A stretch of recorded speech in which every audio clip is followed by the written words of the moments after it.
Hello दोस्तों, मेरे video में आपका स्वागत है। आज जो है हम कक्षा 10 का अर्धवार्षिक पेपर 2023-24 का जो अर्धवार्षिक पेपर है वो जो है हम इसमें हल करेंगे।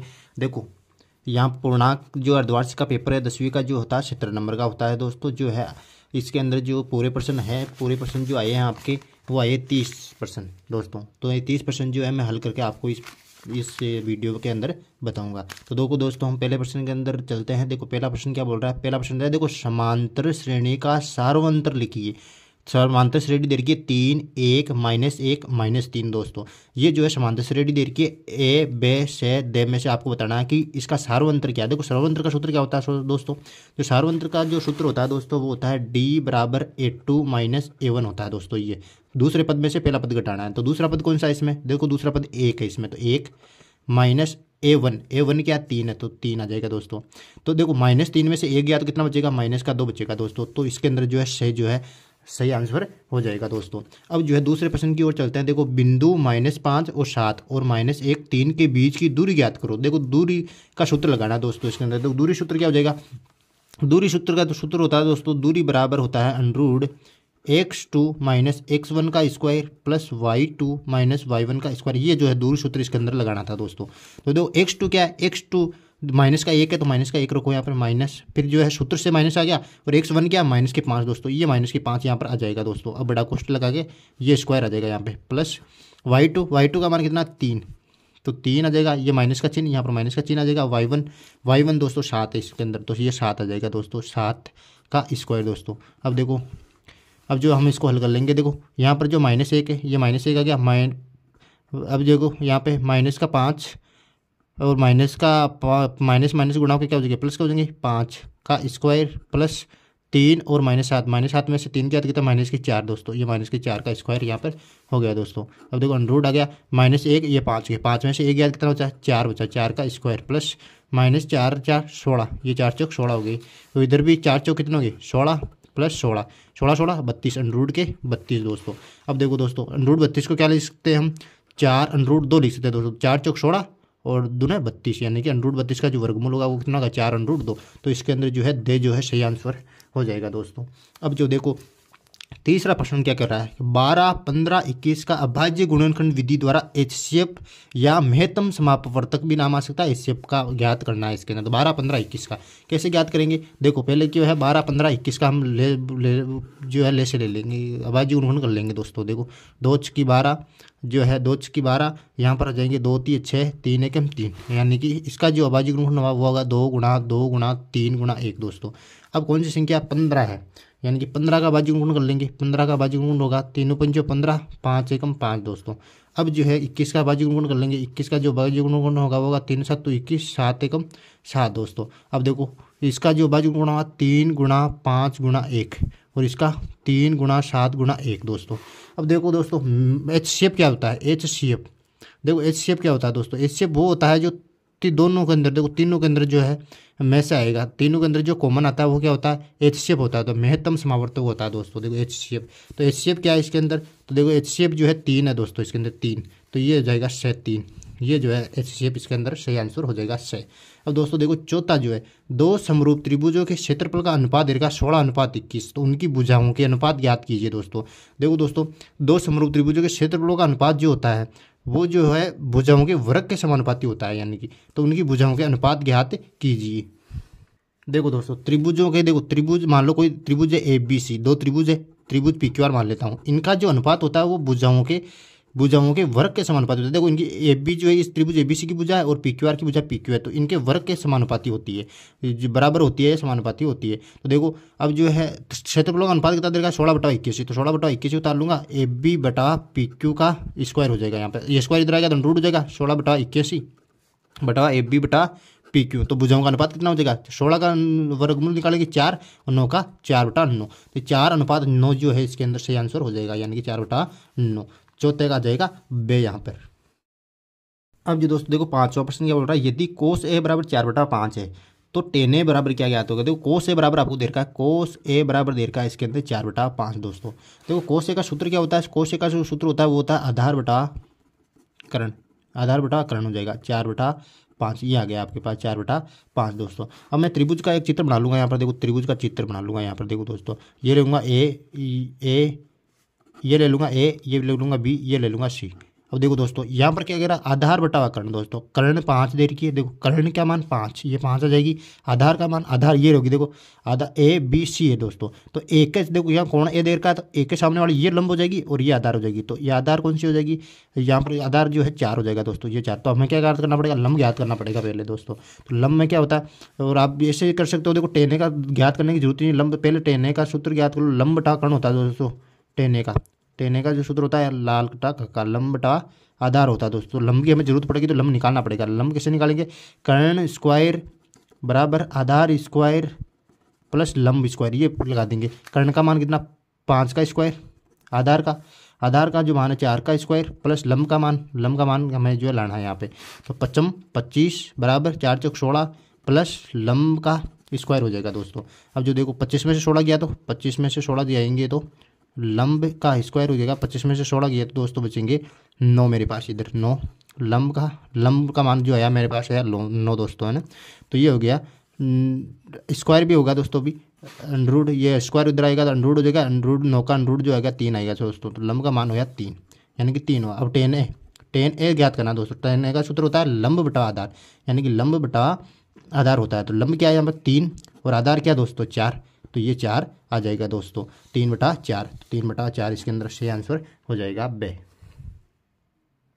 अब जो दोस्तों देखो छठा प्रश्न क्या बोल रहा है, यदि एक बिंदु P से O केंद्र वाले किसी वृत्त पर PA PB स्पर्श रेखा परस्पर C के कोण पर झुकी हो तो POA ज्ञात करो। देखो दोस्तों कोई वृत्त दे रखा है ऐसा छठे प्रश्न के अंदर, और इस पर 2 स्पर्श रेखा इस प्रकार से खींची हुई है दोस्तों। ये केंद्र हो गया, इसको ये त्रिज्या हो जाएगी इसकी। अब जो ये कह रहा है कि PB और PA, यानी कि एक PA और PB 2 स्पर्श रेखाएं हैं, और जो किस कोण पर झुकी हुई है, यहाँ पर जो कोण पर 80 डिग्री के कोण पर झुकी हुई है दोस्तों। तो POA ज्ञात करना है, यानी कि ये वाला कोण ज्ञात करना POA दोस्तों, ये वाला जो कोण ज्ञात करना POA। अब देखो दोस्तों इसके लिए मैं क्या करूँगा, ये पूरा कोण AOB, ये पूरा कोण ज्ञात कर लूँगा। AOB कैसे ज्ञात करूँगा, देखो APBO एक चतुर्भुज है, APBO एक चतुर्भुज है। तो देखो चतुर्भुज है तो इसके अंतः कोणों का योग, अंतः कोणों का योग कितना है 360 डिग्री। और दोस्तों देखो 360 डिग्री है, तो देखो कोण APB प्लस कोण OAP प्लस कोण PBO और कोण प्लस कोण AOB का मान जो है 360 डिग्री हो जाएगा दोस्तों। अब देखो APB का मान हमें दे रखा 80 डिग्री, तो ये 80 डिग्री हो जाएगा प्लस OAP। देखो दोस्तों OAP 90 डिग्री का होगा, OBP 90 डिग्री का होगा। क्यों होगा, क्योंकि किस वृत्त की जो त्रिज्या होती है, त्रिज्या वो जो होती है किस पर, स्पर्श रेखा पर लंब होती है दोस्तों। लंब का मतलब 90 डिग्री का कोण, ये जो है 90 डिग्री हो जाएगा और ये भी 90 डिग्री हो जाएगी। और AOB ये हमें ज्ञात करनी है, AOB ये हो जाएगा 360 डिग्री दोस्तों। अब देखो 9 180 260, यानी कि 260 हुआ, इनको जोड़ने पर प्लस कोण AOB बराबर 360 डिग्री दोस्तों। अब देखो 260 उधर जाएगा तो AOB बराबर 360 माइनस 260 डिग्री बराबर 360 में 260 गए तो कितने बचे 100 डिग्री बचे दोस्तों। कोण AOB का मान जो है दोस्तों कितना आया 100 डिग्री आया। देखो कोण AOB का मान आ गया मेरे पास 100 डिग्री है। तो देखो दोस्तों ये जो है ये जो रेखा है ये जो है इसको समद्विभाजित करती है दोस्तों। ये वाली रेखा इसको समद्विभाजित करती है, तो समद्विभाजित करेंगी तो मैं 100 में किसका कितना भाग दे दूंगा 2 का भाग दे दूंगा, तो 50-50 डिग्री दोनों कोण कितने कितने हो जाएंगे 50-50 डिग्री के। तो यहाँ पर जो है कोण आया ए जो आ जाएगा इसके अंदर 50 डिग्री।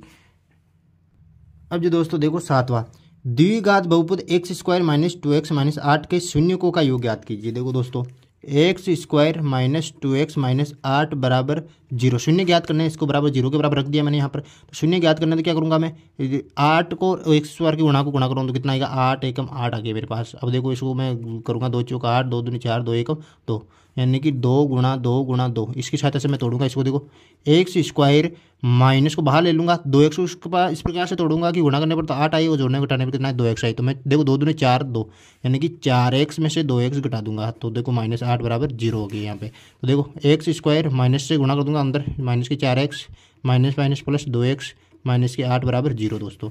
अब देखो इसको जो है इसमें से कॉमन ले लूँगा मैं, x कॉमन लिया, इसमें से x माइनस 4 हो गया दोस्तों। अब देखो इसमें से कॉमन लिया x माइनस के 4 बराबर 0। अब दोस्तों देखो x माइनस 4 x प्लस 2 और x माइनस 4, अब देखो बराबर के 0, x प्लस 2 x माइनस 4। देखो ये 2 इधर जाएगा माइनस का हो जाएगा, और ये जो है इधर प्लस का हो जाएगा, माइनस का 2 और 4 है ये दोस्तों, माइनस का 2 और 4। इसमें देखो माइनस 2 और 4 में से दोनों में से कौन सी संख्या है इसमें, तो ये माइनस के 2 यहाँ पर है, तो दोस्तों माइनस 2 हो जाएगा इसके अंदर फाइनल आंसर। Very simple. अब जो दोस्तों देखो यहाँ पर देखा 9 सेक स्क्वायर ए माइनस 9 टेन स्क्वायर ए किसके बराबर होगा, तो हमें ला के आना है। तो देखो दोस्तों देखो ये सा प्रश्न है, 9 सेक स्क्वायर ए माइनस 9 टेन स्क्वायर ए दोस्तों, ये सरस्वती का दोस्तों। देखो इसमें से 9 है, इसमें भी 9 है, 9 कॉमन ले लूँगा दोस्तों मैं यहाँ पर, सेक स्क्वायर ए माइनस 10 स्क्वायर ए दोस्तों, ये हो गया दोस्तों। अब देखो ये सरस्वती का आपको याद रखनी है, ये सरस्वती का है सेक स्क्वायर ए माइनस 10 स्क्वायर ए का मान जो होता है 1 होता है, ये सरस्वती का है दोस्तों, ये आपको याद रखनी है।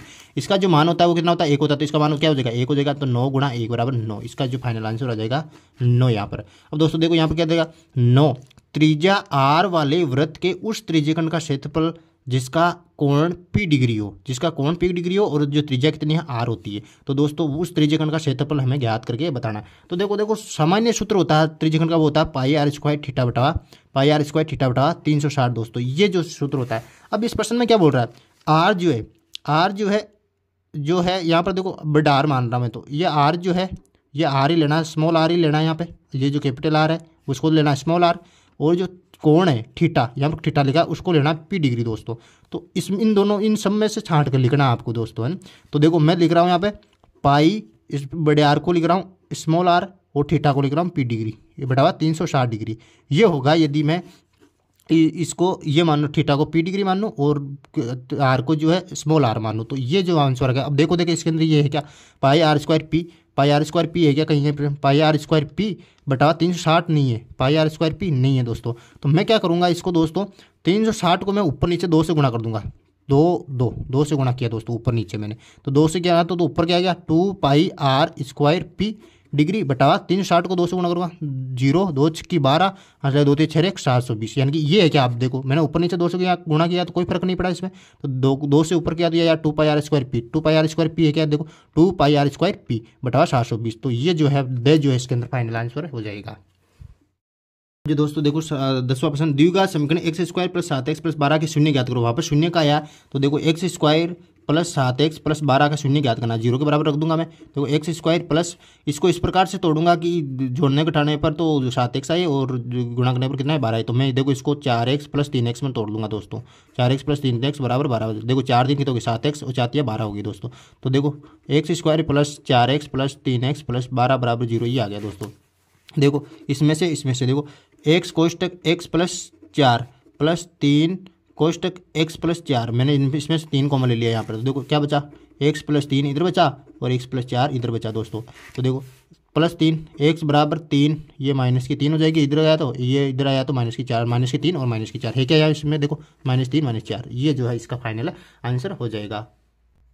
अब जो दोस्तों देखो 11वां, ये तो सबका फेवरेट क्वेश्चन है। देखो बहुलक का सूत्र कौन सा है, बहुलक का सूत्र क्या होता है, l plus f1 minus m0 2f1 minus m0 minus f2 गुणा, ऐसा आपको सूत्र यदि याद है तो आप कर दोगे टिक ए, ये आ जाएगा बहुलक का सूत्र दोस्तों। अब जो देखो दोस्तों 12वां प्रश्न क्या बोल रहा है, 3 4 और 5 2 के मध्य बिंदु के निर्देशांक याद करना है दोस्तों। देखो कोई बिंदु दे के दो, यहाँ पर देखो 2 बिंदु दे के, ये 2 बिंदु दे के ऐसे ए और बी मान लो, ए और बी मान लो, कौन क्या क्या दे के 3 4 और 5 और 2, ये 2 बिंदु आपको दे रखे 3 4 और 5 2।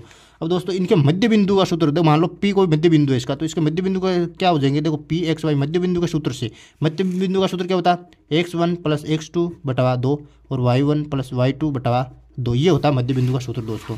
अब देखो बराबर x1 प्लस x2 3 प्लस 5 बटा 2 होता है, और 4 प्लस 2 बटा 2 ये होता है, तो 5 3 कितने हो गए 8 बटा 2 और 4 2 कितने होंगे 6 बटा 2 हो गए दोस्तों।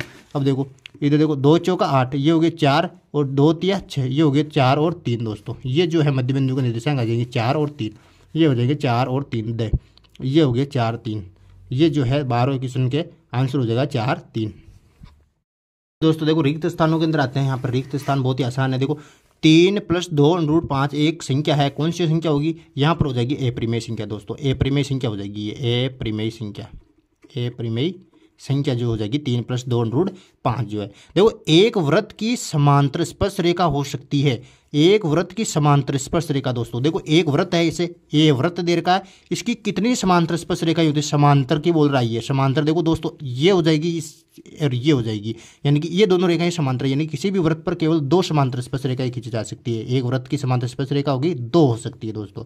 किसी वृत्त की स्पर्श रेखा उसे बिंदुओं पर प्रतिच्छेद करेगी दोस्तों। देखो दोस्तों एक ये रेखा है, ये वृत्त दे रखा है, इसके ऊपर कोई स्पर्श रेखा खींचो, कोई भी स्पर्श रेखा हो, वो कितने बिंदु पर प्रतिच्छेद करेगी, एक बिंदु पर दोस्तों, कितने बिंदु पर, एक बिंदु पर, एक बिंदु पर जो प्रतिच्छेद करता है। देखो समांतर श्रेणी के सामान्य पद को व्यक्त किया जाता है, सामान्य पद को कौन सा, एनवा पद यानी एन से व्यक्त करते हैं, एस एन जो है एन पदों का योगफल होता है, एनवा पद यानी कि एन से व्यक्त करते हैं। देखो बिंदुओं 3, 4 की एक्स अक्ष से दूरी, एक्स अक्ष से दूरी दोस्तों यहाँ पर ध्यान से देना, देखो दो बिंदु दे रखे 3 और 4, ये दे रखे 3 और 4, जो पहली संख्या होती है वो एक्स अक्ष की होती है और दूसरी संख्या जो होती है वाई अक्ष की होती है दोस्तों। यहाँ पूछ रहा है एक्स अक्ष से दूरी, मैं ग्राफ बना लेता हूँ छोटा सा, यहाँ पे ये ग्राफ बना लिया मैंने दोस्तों। ये देखो यदि मैं 3 को दर्शाऊंगा तो 3 को यहाँ पर दर्शाऊंगा एक्स अक्ष पर, और 4 को दर्शाऊंगा तो 4 को दर्शाऊंगा यहाँ पर वाई अक्ष पर दोस्तों, ये वाई अक्ष पर हो जाएगा, ये 3 अक्ष पर हो जाएगा दोस्तों, है ना। तो देखो 3 और 4 की एक्स अक्ष से दूरी, एक्स अक्ष से दूरी पूछ रहा है दोस्तों, एक्स अक्ष कौन सा है, ये एक्स अक्ष है, इससे दूरी कितनी है 4 दोस्तों, ये है 4 आ जाएगी इसके अंदर, क्योंकि एक्स अक्ष से दूरी पूछ रहा है न कि वाई अक्ष से। यदि वाई अक्ष से पूछता है ये दूरी तो क्या हो जाती, 3 हो जाती दोस्तों, ये से ध्यान रखना। तो देखो एक्स अक्ष से दूरी पूछा है तो वाई अक्ष वाले लिख दो, और वाई अक्ष से दूरी पूछा तो एक्स अक्ष वाले लिख दो, यहाँ पर ध्यान रखना। तो क्या हो जाएगी, एक्स अक्ष से दूरी क्या हो जाएगी, 4 हो जाएगी दोस्तों इसके अंदर, तो 4 यहाँ पर आ जाएगा फाइनल आंसर, देखो 4 यहाँ पर आ जाएगा 4 फाइनल आंसर दोस्तों। ऐसे शंकु का आयतन आप सब जानते हो, आपका फेवरेट क्वेश्चन है, 1/3 पाई आर स्क्वायर एच, ये हो जाएगा इसका 1/3 पाई आर स्क्वायर एच, ये हो जाएगा शंकु का आयतन, वेरी सिंपल। तो दोस्तों हम हल करेंगे चुगदुआ प्रश्न। देखो सिद्धवा प्रश्न क्या बोल रहा है, सिद्ध करो 3+2√5 एक परिमेय संख्या, यहाँ पर परिमेय संख्या जगह आएगा ए परिमेय संख्या, यानी कि ए परिमेय संख्या ये सिद्ध करके बताना है। तो हम इसका उल्टा मान लेंगे। देखो दोस्तों यहाँ पर मैं उसका उल्टा मान लूंगा, माना 3+2√5 एक परिमेय संख्या है, मैंने उसका उल्टा मान लिया, वहाँ पर परिमेय संख्या सिद्ध करना है, परिमेय संख्या है। तो यदि ये परिमेय संख्या है तो मैं इसको क्या लिख सकता हूँ, 3+2√5 जो है किसके बराबर होगा, p/q के बराबर होगा दोस्तों, जहाँ p व q क्या है, पूर्णांक है, जहाँ p व q पूर्णांक है, जहाँ Q जो है 0 के बराबर नहीं है दोस्तों, ये यहाँ पर लिखना है। अब देखो p/q हो गया, ये 3 जिधर प्लस का उधर जाता है किसका हो जाएगा, माइनस का हो जाएगा, 2√5 बराबर p/q, ये प्लस का 3 उधर जाएगा तो किसका हो जाएगा, माइनस का 3 हो जाएगा दोस्तों। अब देखो √5 बराबर p/q माइनस के 3, ये 2 जो है नीचे जाएगा तो किसका हो जाएगा, भाग का हो जाएगा दोस्तों। अब देखो √5 हम जानते हैं दोस्तों, कोई भी संख्या हो नीचे √5 हो, यदि कोई √ के अंदर अभाज्य संख्या हो दोस्तों, अभाज्य संख्या, तो वो क्या होती है, अभाज्य संख्या अपरिमेय संख्या होती है, हमेशा ये ध्यान रख लेना। यानी कि √ के अंदर कोई भी अभाज्य संख्या आ जाए, जैसे कि 2 है, 3 है, 5 है, 7 है, 11 है, 13 ही, ये आ जाए तो ये सारी की सारी अभाज्य संख्या होती है। तो √5 क्या अभाज्य है, तो ये भी क्या हो जाएगी, अभाज्य हो जाएगी, यानी कि ये संभव नहीं है कि अपरिमेय संख्या के बराबर अपरिमेय संख्या होगी, परिमेय संख्या के बराबर परिमेय संख्या आएगी, यानी यहाँ पर ये नहीं हो सकता कि अपरिमेय संख्या के बराबर परिमेय संख्या आ चाहिए, ये कभी भी नहीं होगा, यानी कि अपरिमेय संख्या के बराबर कभी परिमेय संख्या नहीं आएगी। यदि ये अपरिमेय संख्या है तो ये भी अपरिमेय संख्या होगी यहाँ पर, तो हम लिख देंगे हमारी कल्पना गलत सिद्ध होती है, अतः हमारी कल्पना गलत सिद्ध होती है। 3+2√5 एक अपरिमेय संख्या है, अपरिमेय संख्या है, बस इतना सा करना था, वेरी सिंपल। तो देखो हम 15 प्रश्न ज्ञात करेंगे। देखो एक द्विघात बहुपद ज्ञात कीजिए जिसके शून्य के क्रम से 4 1 दे रखे हैं। देखो आपके जो कक्षा 10 में प्रश्नावली 2.2 है उसका दूसरा क्वेश्चन दे रखा है, वहां पर जो है शून्यों का योगफल और शून्यों का गुणनफल दे रखा है दोस्तों। यहाँ पर थोड़ा डिफरेंट है क्वेश्चन, शून्यक दे रखे हैं यहाँ पर, शून्यक, यानी कि मैं हल करके बताता हूँ कैसे करना है इसको। यानी कि ये 15वां क्वेश्चन है, इसके अंदर दिया क्या है, देखो दिया है शून्यक दे रखा है, यानी कि एल्फा का मान जो 4 दे रखा है और बीटा का मान जो है दोस्तों 1 दे रखा है। इसके अंदर ये 1 जो है बीटा का मान दे रखा है यहाँ पर दोस्तों, एल्फा का मान 4 दे रखा है और बीटा का मान कितना दे रखा है, 1 दे रखा है यहाँ पर।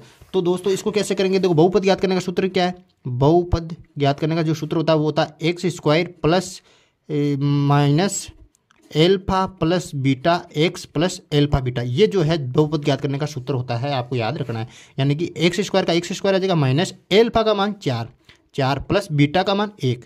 अब आपके जो 10वीं क्लास में 2.2 का जो दूसरा क्वेश्चन है वहाँ पर एल्फा बीटा का मान हमें दिया हुआ होता है, तो एल्फा बीटा की जगह हम क्या रखते हैं 4 रख देते हैं यहाँ पर। तो यहाँ पर ऐसा नहीं करना है क्योंकि एल्फा और बीटा का अलग अलग मान दे रखा है, यहाँ पर शून्य दे रखे हैं दोस्तों, यहाँ पर न कि शून्यकों का योगफल और शून्यकों का गुणनफल, ये आपको विशेष तौर से ध्यान रखना है। एक्स प्लस एल्फा बीटा का मान 4 गुणा 1, दोनों गुणा चिन्ह है, तो एक्स स्क्वायर माइनस 4 एकम 4 1 5 5 एक्स प्लस 4 एकम 4 हो जाएगा दोस्तों। अब देखो एक्स स्क्वायर 5 को 1 से गुणा करो 5x प्लस 4, ये जो है ये द्विघात सूत्र यहाँ पर आ जाएगा। Very simple. तो देखो 16वां प्रश्न है, बहुत ही आसान क्वेश्चन है। ऐसी दो संख्या ज्ञात कीजिए जिनका योग 27 है और गुणनफल 182 है। देखो दोस्तों दो संख्याओं का योग 27 दे रखा, तो मैं पहली संख्या मान लूंगा। देखो माना प्रथम संख्या मान लेता हूं मैं, x हो जाएगी दोस्तों, x हो जाएगी। देखो दोस्तों यहाँ पर देर का योग 27 है उनका, दोनों संख्याओं का, तो पहली संख्या x मान लेते, दूसरी संख्या क्या हो जाएगी, दूसरी संख्या जो है क्या हो जाएगी, स्वतः ही दूसरी संख्या जो है 27 माइनस x हो जाएगी मेरे पास, क्योंकि जो है मैंने 27 में से x निकाल दूंगा, दूसरी संख्या बच जाएगी मेरे पास।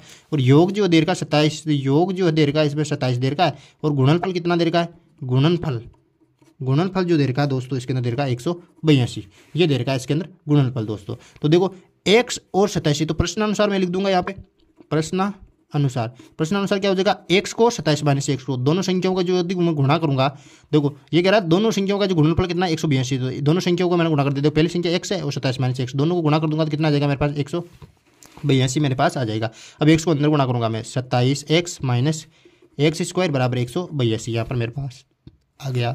अब दोस्तों देखो मैं 27x माइनस एक्स स्क्वायर 182 को दे लूँगा, तो माइनस के 182 बराबर 0 हो गया दोस्तों। अब जो देखो मैं इसको प्लस बनाऊंगा, तो प्लस बनाऊंगा तो इसको आगे लूँगा, एक्स स्क्वायर ये हो गया प्लस का, और 27x जो प्लस का था वो हो गया माइनस का, और ये जो है प्लस का हो जाएगा 182 बराबर के 0। ये जो है मेरे पास द्विघात समीकरण दोस्तों आया। अब जो है मैं क्या करूँगा, इसको गुणनखंड विधि से हल कर लूँगा। गुणनखंड विधि से हल करने के लिए क्या करूँगा, एक्स स्क्वायर माइनस, दोस्तों मैं 27x को तोड़ूंगा, चौदह एक्स प्लस 13x में, 13x को 14x को जोड़ेंगे 27x आ जाएंगे, दोनों गुणा करेंगे तो 182 मेरे पास यहाँ पर आ जाएंगे दोस्तों। अब माइनस से गुणा कर दूंगा अंदर वापस, 14x माइनस 13x प्लस 182 बराबर ये 0 दोस्तों। अब देखो यहाँ पर जो है x कॉमन ले लूँगा, x minus 14 minus 13 कोष्टक x minus 14 जो इधर बच जाएंगे मेरे पास। अब देखो x माइनस के 13 ये ले ली दोनों संख्या मैंने इधर, और x माइनस 14 ये जो है दोनों संख्या इधर ले ली। अब देखो ये माइनस के 13 उधर जाएंगे, प्लस का हो जाएगा, ये उधर जाएगा तो प्लस का हो जाएगा दोस्तों। x बराबर कितना हो गया 13, और x बराबर कितना आ गया मेरे पास 14 आ गए दोस्तों।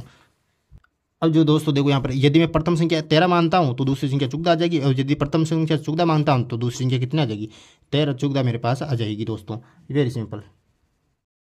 तो देखो 17वां क्वेश्चन मैंने जो प्ले लिस्ट में आप जाकर देख सकते हो, ये जो सवाल है मैंने 20 क्वेश्चन करवाए हैं इंपॉर्टेंट के, 20 सवालों के अंदर ये सवाल भी है, और ये दोनों सवाल जो है मैंने इंपॉर्टेंट में करवा रखे, केवल 20% ही मैंने इंपॉर्टेंट में करवाए थे, दोनों के दोनों सवाल आ गए। देखो द्विघाती समीकरण के एक्स माइनस कोष्टक x माइनस 2 प्लस 6 बराबर 0 में k का मान ज्ञात कीजिए जिसके दो मूल बराबर हैं। तो हम इसको हल करते हैं।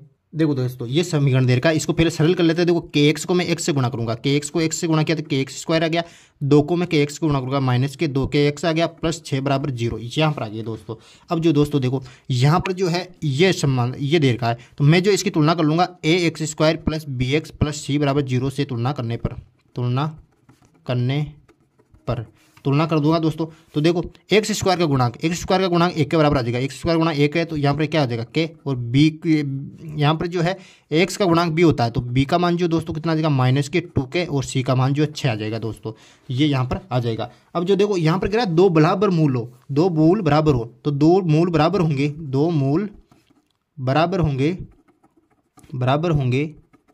कब होंगे बराबर, जब जो है बी स्क्वायर माइनस 4ac का मान किसके बराबर होगा 0। ये कंडीशन दो बराबर मूल होने की दोस्तों, यदि आपको याद है तो। अब जो है इसके अंदर जो है मैं मान रख लूँगा, यहाँ से देखो a का मान क्या है, b का मान 2 माइनस 2k है, तो माइनस 2k लिखूंगा यहाँ पे, माइनस के 2k का स्क्वायर माइनस 4, a का मान k है, और c का मान जो है 6 बराबर 0। अब देखो minus 2k 4k square minus 6 चौका 24 के बराबर 0 दोस्तों, यहाँ पर आ जाएगा। अब देखो 4 कॉमन ले लूँगा मैं, 4 कोष्टक 4k कॉमन ले लूँगा दोस्तों, 4k कॉमन लूँगा तो यहाँ पर बचेगा k माइनस इधर 6 चौका 24 यानी कि 6 बचेगा बराबर 0। देखो 4k इधर जाएगा 0 हो जाएगा, अब k माइनस 6 बराबर 0 यानी k बराबर माइनस 6 उधर जाएगा तो 6 हो जाएगा दोस्तों। अब 6 को क्या लिख सकता हूँ मैं, 6 को 6 ही लिख सकता हूँ, k बराबर 6 आ जाएगा फाइनल आंसर। Very simple. अब जो दोस्तों देखो 18वां प्रश्न आ रखा है, ऐसा प्रश्न भी मैंने इंपॉर्टेंट क्वेश्चन में करवा रखा है, ये भी आ गया। देखो AP 3, 8, 13, 253 का अंतिम से 20वां पद ज्ञात कीजिए। तो ये बहुत ही सरल है, देखो इसको ज्ञात करते हैं। अंतिम से ज्ञात करना है दोस्तों। देखो दोस्तों, अंतिम से 20वां पद, अंतिम से 20वां पद आपको पूछ रहा है। देखो सीधा पूछे तो आपको आता ही होगा कि फिर सीधा कैसे ज्ञात करते हैं, यदि नहीं आता तो प्रश्नावली 5वीं जाके आप मेरे चैनल में प्ले लिस्ट में जाकर देख सकते हो। तो देखो यदि अंतिम से आपको पूछ ले तो अंतिम का यदि पूछे तो आपको जो अंतिम वाला पहला पद मानना है, यानी कि A बराबर 253 मानना है दोस्तों। यहाँ पर दोस्तों अंतिम से पहला पद मान लेना है, ये वाला दोस्तों देखना। अब जो है जो सार्वंत्र लेते हो वो माइनस में लेना है, -D दोस्तों। ये -D का सूत्र क्या होता है, माइनस तो माइनस आ जाएगा, और D का सूत्र क्या होता है, A2 - A1 होता है दोस्तों। देखो माइनस का चिन्ह, A2 का मान गया 8 और -A1 का मान कितना 3 दोस्तों। अब देखो माइनस का माइनस चिन्ह, 8 में से 3 गया तो कितना हो गया 5, यानी कि -5 दोस्तों। ये आ जाएगा सार्वंत्र का सूत्र हो जाएगा -5 यहाँ पर दोस्तों। ये आ गया -5 हमारे पास सार्वंत्र आ गया दोस्तों। अब जो दोस्तों देखो सार्वंत्र आ गया, A आ गया, N क्या हो जाएगा, N हो जाएगा दोस्तों 20वां पद याद करना है लास्ट से, तो 20 हो जाएगा। तो अब जो है आप मान से रख सकते हो। देखो AN बराबर A + N - 1D, इसके अंदर मान रख दो केवल। AN कौन सा पद, 20वां पद।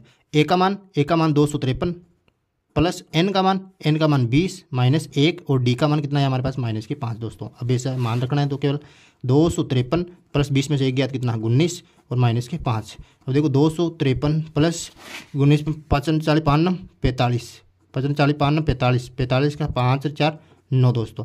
ये हो जाएगा -95 दोस्तों। 253 -95। अब दोस्तों 253 में से 95 घटा दो, यहाँ पे 95 घटाएंगे तो 8 बचेंगे इधर, और इधर 4 में 4 के 0, 208 जो है यहाँ पर फाइनल आंसर हमारे पास आ जाएगी।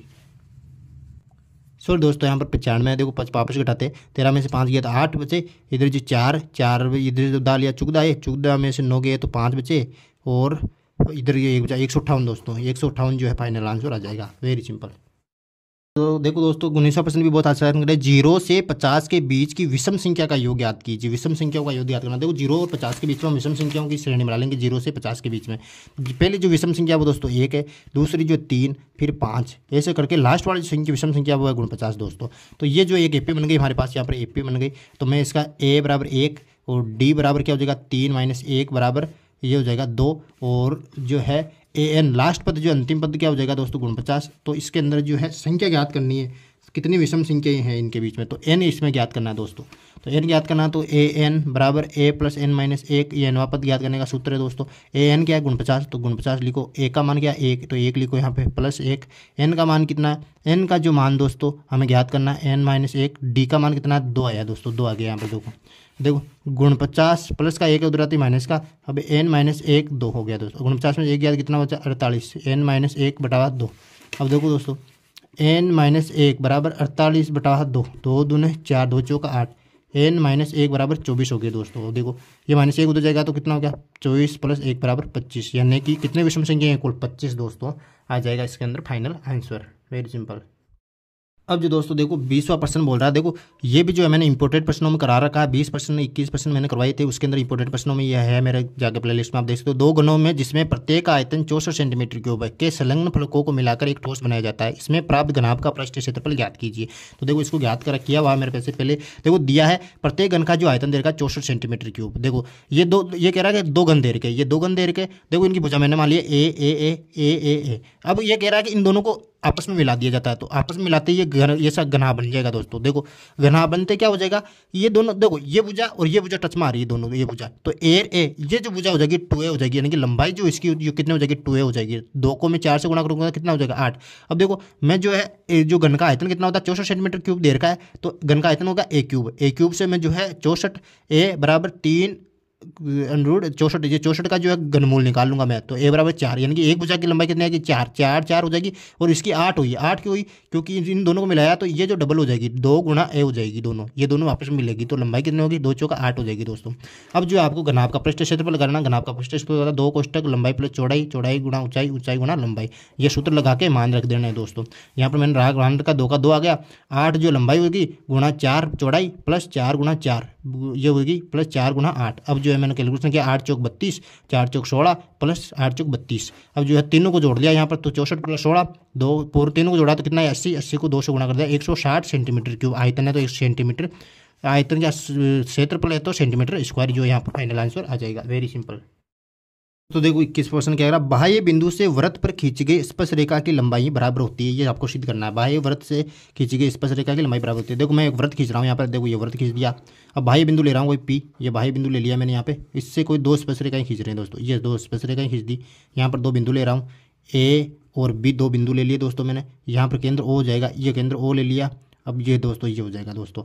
अब जो है मैं यहाँ से ओ को पी से मिला रहा हूँ दोस्तों। अब क्या करना है सिद्ध कि ये जो ए पी है वो बी पी, अब इनकी लंबाइयाँ बराबर होती है। बाह्य बिंदु से वृत्त के स्पर्श रेखाओं के रूप में खींची गई रेखाएं जो कि आपस में बराबर होती है, ये हमें सिद्ध करके बताना है इसके अंदर। तो दोस्तों देखो इसके अंदर जो है मैं 2 त्रिभुज ले लूँगा। देखो त्रिभुज ओ बी पी व त्रिभुज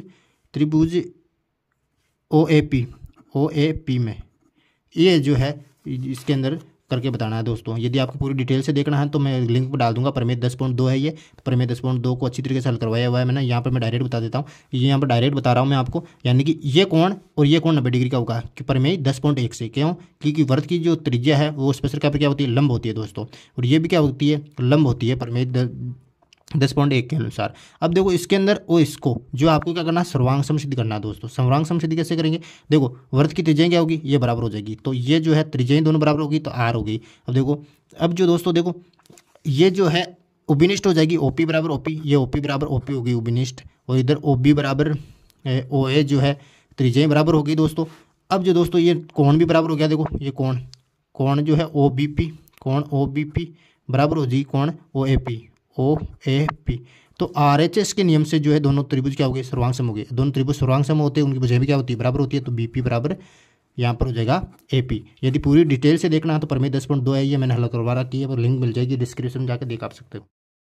देखो दोस्तों 22% देखो, यदि कोई एक त्रिभुज ABC की भुजाओं AB और AC को बिंदुओं D और E पर प्रतिच्छेद करे तो भुजा BC के समांतर हो, तो सिद्ध कीजिए कि AD बटा AB बराबर AE बटा AC है। देखो दोस्तों ये प्रमेय 6.1 है, आप डिस्क्रिप्शन में जाके मेरे अच्छी तरीके से समझाई हुई है, डिस्क्रिप्शन में जाकर आप इसका वीडियो देख सकते हो। प्रमेय 6.1 है, ये प्रमेय 6.1 आप इसको देख सकते हो, डिस्क्रिप्शन में लिंक दे रखी है, बहुत अच्छी तरीके से समझाया हुआ है। Thank you. अब देखो 23वां प्रश्न क्या बोल रहा है, एक समचतुर्भुज का क्षेत्रफल ज्ञात कीजिए जिसके शीर्ष 3 0 4 5 -1 4 और -2 -1 है।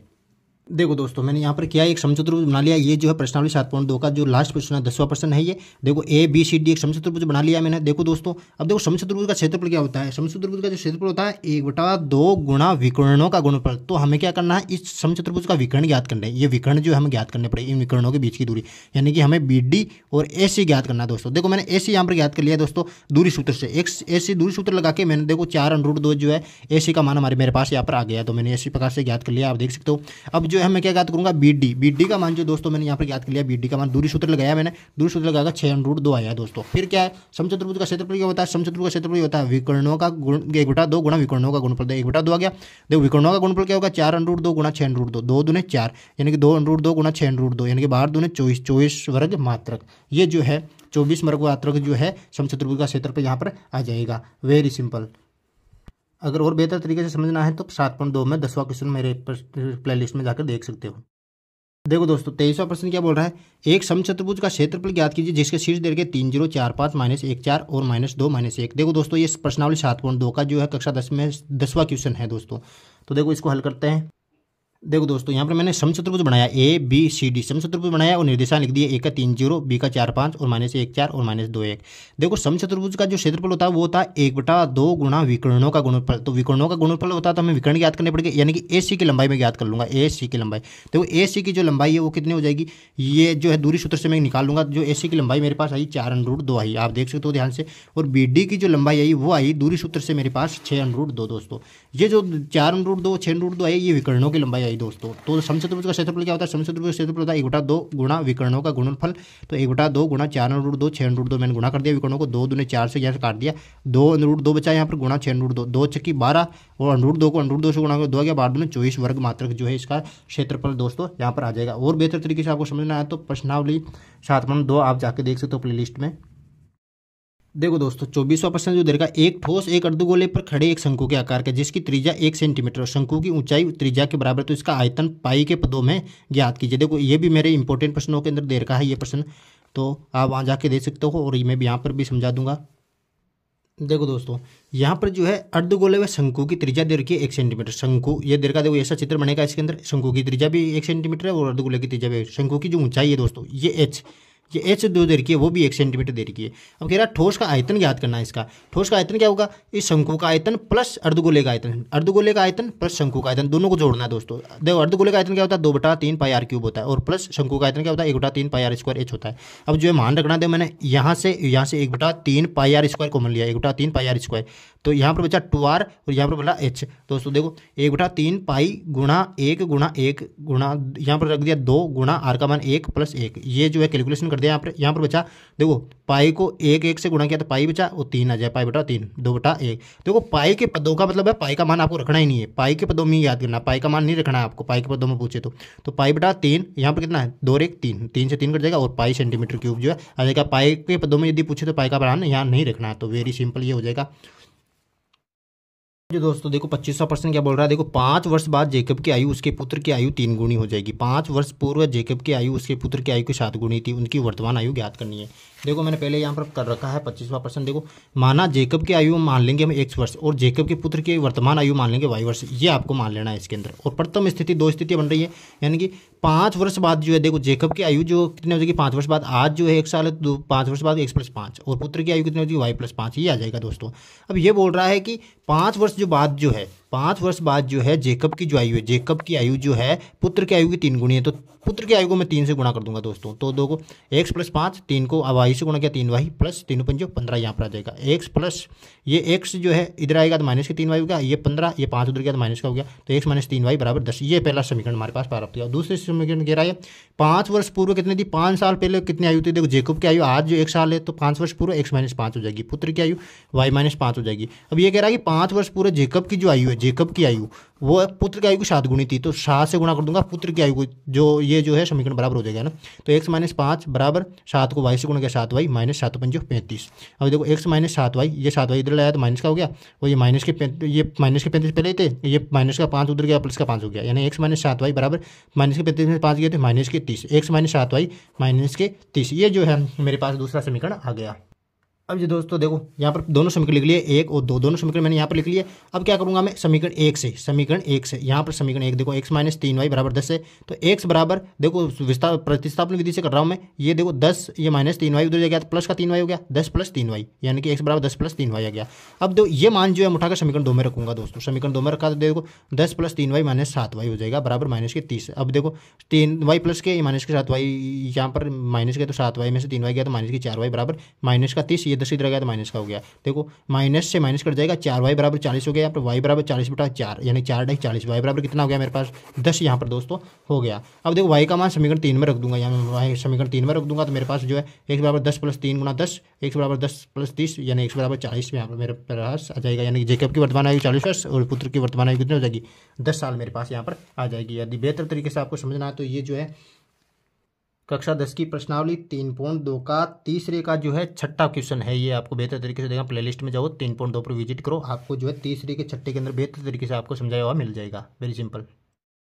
अब देखो दोस्तों 26वां प्रश्न क्या बोल रहा है, त्रिज्या 21 सेंटीमीटर वाले वृत्त का एक चाप केंद्र पर 60 डिग्री कोण अंतरित करता है, तो ज्ञात कीजिए चाप की लंबाई और चाप द्वारा बनाए गए त्रिज्यखंड का क्षेत्रफल। ये दोस्तों प्रश्नावली की 11 पॉइंट है, न्यू सिलेबस के अनुसार जो प्रश्नावली 11.1 है उसका जो 5वां क्वेश्चन है, ये आप जो है प्लेलिस्ट में जाकर और बेहतर तरीके से समझ सकते हो। ये जो चित्र बनेगा इसके अंदर देखो दोस्तों, ये जो है केंद्र पर 60 डिग्री का कोण अंतरित कर रहा है और चाप की लंबाई, देखो चाप क्या है, इस त्रिज्यखंड का चाप कौन सा है, चाप है AB दोस्तों, ये वाला जो चाप है यहाँ पर जहाँ पे पेन घुमा रहा हूँ ये चाप है, इस चाप की लंबाई ज्ञात करने का सूत्र होता है 2πr θ/360। अब 2πr θ/360 में जो है यहाँ पर जो त्रिज्या दे रखी है इसमें जो 21 सेंटीमीटर दे रखी है त्रिज्या दोस्तों, तो अब जो है 2πr θ/360 में मान रखना, देखो 2 हो गया, 2 पाई का मान 22/7 रख दिया मैंने, गुणा 21 त्रिज्या, थीटा का मान 60 डिग्री बटा 360। अब जो है इसको काट पीट के 11 × 2 = 11 दूना 22 सेंटीमीटर में यहाँ पर ले आया, तो पहला हो गया संगत चाप की लंबाई, ये सूत्र आपको ध्यान रखना चाप की लंबाई के अंदर। अब जो दोस्तों देखो दूसरा प्रश्न क्या हो रहा है, चाप द्वारा बनाए गए त्रिज्यखंड का क्षेत्रफल। चाप द्वारा बनाए गए त्रिज्यखंड का क्षेत्रफल क्या होता है। देखो चाप द्वारा बनाए गए त्रिज्यखंड का क्षेत्रफल, देखो त्रिज्यखंड का क्षेत्रफल आपको यार पाई आर स्क्वायर थीटा बटा 360 होता है। अब मान रखना 22/7 गुणा त्रिज्या का मान 21 गुणा 21 बटा 60 360, इसको इससे काट पीट के 11 गुणा 21 231 सेंटीमीटर स्क्वायर जो है ये चाप द्वारा बनाए गए त्रिज्यखंड का क्षेत्रफल यहाँ पर आ जाएगा। Very simple. जो देखो दोस्तों 27वां प्रश्न, ये जो है प्रश्नावली 9.1 कक्षा 10 के अंदर 13वां क्वेश्चन है। ये देखो समुद्र तल से 75 मीटर ऊंची लाइट हाउस के शिखर से देखने पर समुद्री जहाजों के अवनमन कोण 30 डिग्री 45 डिग्री है। यदि लाइट हाउस के एक ही ओर एक जहाज दूसरे जहाज के ठीक पीछे तो दोनों जहाजों के पीछे की दूरी ज्ञात करो।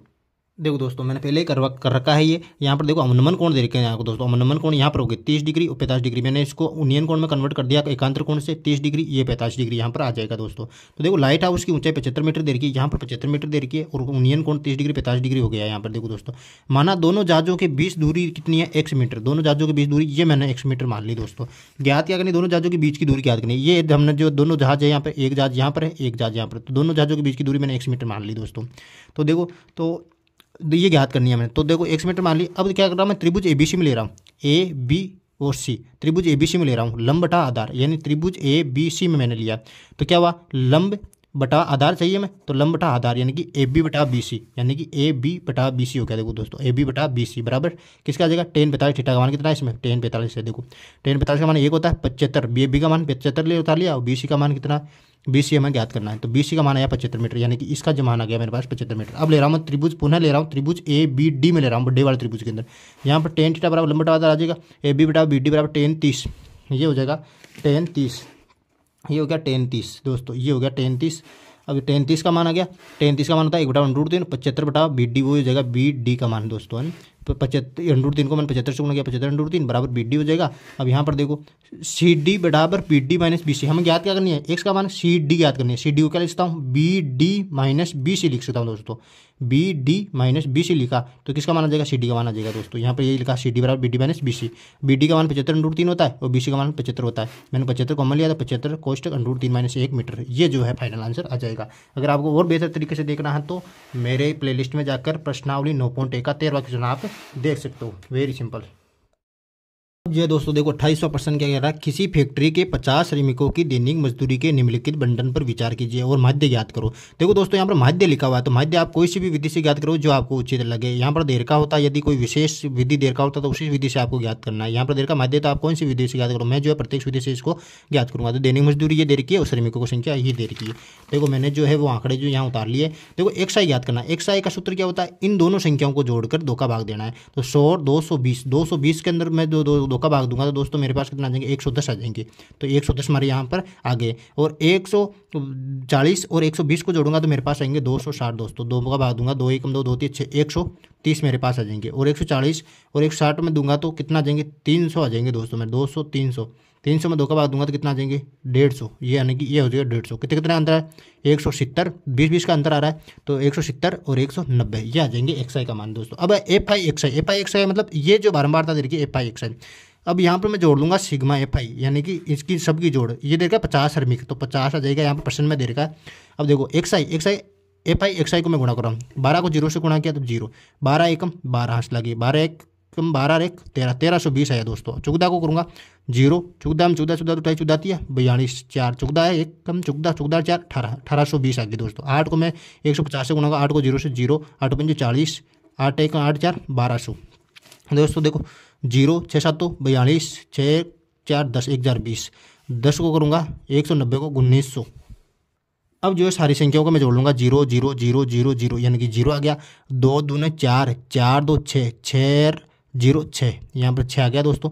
8 और 3 कितने हो गए 11, 11 2 13, 13 0 13, 13 9, 13 9 हो गए 22, यहाँ पर मेरे पास कितना आ गया 22 दोस्तों, ये 22 आ गए। 2 2 और 1 3, 3 और 1 4, 4 1 5, 5 और 1 6 और 1 7, यानी कि 7260 जो मेरे पास यहाँ पर आई, यानी कि 7260 मेरे पास आई। सिग्मा FI का मान 50, तो 50, 5 से 0 कैंसिल हो जाएगा, वो देखो यहाँ पर काट दूंगा मैं, 5 एकम 5, यहाँ पर कितने बचे 2, 5 चौक 20, फिर बचे 2 पचम 25 और 5 दूने 10, 145.2 जो है मेरे पास माध्य आया। Very simple.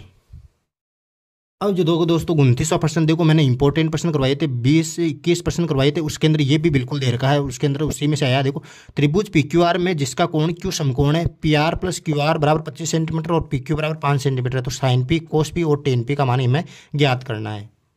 देखो दोस्तों पहले मैंने यहाँ पर करवा रखा है, देखो यहाँ पर ये दे रखा है PR प्लस QR बराबर 25 सेंटीमीटर हमें दे रखा है। देखो दोस्तों PR प्लस QR बराबर 25 सेंटीमीटर। अब देखो यहाँ पर मैं त्रिभुज बना रहा हूँ एक, ये जो है त्रिभुज है PQR दोस्तों, ये त्रिभुज दे रखा है। अब हमें जो देखो PR याद करना है, PR याद करना, PR का मान क्या हो जाएगा, ये PR याद करना है तो QR उधर चला जाएगा, माइनस 25 माइनस QR आ गया मेरे पास यहाँ पर। PQ बराबर 5 सेंटीमीटर, ये हमें दे रखा है प्रश्न के अंदर। अब जो है त्रिभुज PQR क्या है, एक समकोण त्रिभुज है, तो मैं पाइथागोरस प्रमेय से क्या लगाऊंगा, कर्ण स्क्वायर बराबर आधा स्क्वायर प्लस लंबे स्क्वायर लगा दूंगा। अब जो है कर्ण का मान क्या है, कर्ण का मान PR, इसके अंदर कर्ण है दोस्तों, यहाँ पर PR दोस्तों कर्ण है, तो कर्ण का मान क्या है, PR का मान 25 माइनस QR है, तो 25 माइनस QR का स्क्वायर हो गया बराबर QR, आधार क्या है QR, तो आधार QR लिख दिया, प्लस लंब दे रखा है देखो PQ 5 का स्क्वायर दे रखा है। अब जो कैलकुलेशन कर दूंगा यहाँ पर a माइनस बी का होल स्क्वायर वाले सर्विस का लग जाएगी, QR का स्क्वायर QR स्क्वायर आ जाएगा, और QR का स्क्वायर हो जाएगा, 5 का स्क्वायर 25 हो जाएगा। यहाँ पर मैंने सर्विसिंग का लगाई है। अब देखो इसको हल करोगे आप आगे, तो 625 माइनस 25 50 QR, अब 600 में 50 का भाग दोगे तो ये आ जाएगा QR बराबर 60/5 बराबर 12, QR बराबर 12 सेंटीमीटर दोस्तों। यदि आपको बेहतर तरीके से समझना है तो आप जो है प्रश्नावली 8.1 देख सकते हो, 8.1 के अंदर आपको मिल जाएगा, प्लेलिस्ट में जाके आप देख सकते हो, बेहतर तरीके से समझाएगा। अब देखो साइन P दे रखा है, देखो यहाँ पर जो QR का मान भी आ गया मेरे पास 12 सेंटीमीटर आ गया है यहाँ पे, तो साइन P पर देर का लंब बटा कर्ण, लंब साइन P 12/13, लंब कितना है 12 और कर्ण कितना है 13, तो 13 आ जाएगा दोस्तों यहाँ पे। और कोस P का मान आधार बटा कर्ण होता है और टेन P का मान लंब बटा आधार होता है, तो यहाँ पर जो मान है आपके पास उसके अनुसार यहाँ पे रख सकते हो, वेरी सिंपल। अब जो देखो दोस्तों इसके अथवा के अंदर भी क्वेश्चन दे रखा, ये जो दोनों क्वेश्चन है आपको जो है प्रश्नावली 8.3 में मिल जाएंगे दोनों, बेहतर तरीके से समझाइए, प्लेलिस्ट में जाओ और देखो 8.3। अब देखो यहाँ पर दे रखा एक पौधे की 40 पत्तियों की लंबाई निकटतम मिलीमीटर में जाती है तथा प्राप्त आंकड़ों को निम्न सारणी के रूप में निरूपित किया है, पत्तियों की माध्यक लंबाई ज्ञात कीजिए। देखो माध्यक याद करना है और बहुलक याद करना है, तो ये जो है प्रश्नावली जो है आपके 13.2 और 13.3, बहुलक है 13.2 और बहुलक 13 माध्यक है 13.3 के अंदर, तो वहाँ जाके आप देख सकते हो बेहतर तरीके से। मैं यहाँ पर आपको बहुलक बता रहा हूँ, बहुलक कैसे ज्ञात करना है इसमें एक बता रहा हूँ, और माध्यक की जो आप प्रश्नावली देखना 13.3, आप प्ले लिस्ट में जाओ और 13.3 जो प्रश्नावली आप देख सकते हो। अब बहुलक मैं यहाँ पर करके आपको बता रहा हूँ। देखो दोस्तों इसके अंदर मैंने आंकड़े जो है प्रश्न से यहाँ उतार लिए, या ये जीवन काल है, अंतर देर का, बारंबारता देर का। देखो बहुलक में कुछ भी नहीं करना, आपको पहले बहुलक वर्ग छाड़ना दोस्तों। बहुलक वर्ग बहुत ही आसानी से आप छाड़ सकते हो, ये बारंबारता देर की होती है, उसके अंदर सबसे बड़ी संख्या कौन सी है वो छाड़ना। देखो 61 इसके अंदर सबसे बड़ी संख्या है, तो ये जो है बहुलक वर्ग हो जाएगा, ये बहुलक वर्ग इसमें हो गया दोस्तों, ये करना है कुछ। अब बहुलक वर्ग आपके पास आ गया। अब देखो L क्या है दोस्तों, ये क्या है, L जो है बहुलक वर्ग की निम्न सीमा, यानी 60 जो है यहाँ पर जो है बहुलक वर्ग की निम्न सीमा आ जाएगी। L बराबर कितना हो गया 60 हो गया दोस्तों, यानी कि बहुलक वर्ग की निम्न सीमा यानी कि 60 जो है यहाँ पर जो है L आ गया। F1 क्या होता है, बहुलक वर्ग की बारंबारता, बहुलक वर्ग की बारंबारता यानी बहुलक वर्ग की बारंबारता क्या 61, तो F1 ये हो जाएगी। और F0 क्या, बहुलक वर्ग से ठीक पहले वर्ग की बारंबारता, ये हो जाएगी F0।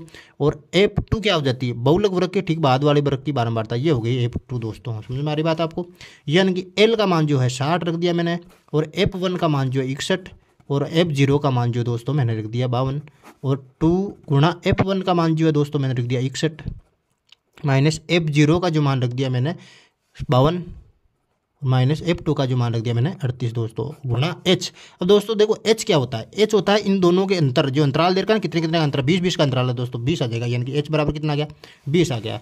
बहुत ही आसानी से हम कर लेंगे इसको, कैलकुलेशन कर लेंगे। 60 61 में से 52 गए तो 8 और 1 9 बचे। अब 61 में 2 एकम 2 2 की 12 122 आई। अब देखो 52 और 38 को जोड़ेंगे दोस्तों, 38 से 2 40 40 90, ये हो गया 90 गुणा 20 दोस्तों। अब देखो 60 प्लस 9/122 में से 20 गए तो कितने बचे 32 बचे दोस्तों, 32 गुणा 20। अब देखो इनको काटो, 10 2 ढाई 20, 16 बार गया दोस्तों। अब देखो यहाँ पर मैं ऊपर उतार रहा हूँ इस संख्या को वापस, यहाँ पे क्या है 60 प्लस 9/16 गुणा 10 दोस्तों, ये आया दोस्तों। यहाँ पर 16 देर का, यहाँ पर 16 है। अब देखो 60 प्लस 9 ढाई 90, 90 का 16, अब 16 से मैं काट दूंगा, 16 पंजे 85, 16 पंजे हो गए 85। अब बच्चे 5, 16 16 16 32 16 दिए 48, 5.3, यानी कि 60 प्लस 5.3 आई दोस्तों, यानी 60 एक 65.3 जो है बहुलक इसका आ जाएगा दोस्तों, वेरी सिंपल।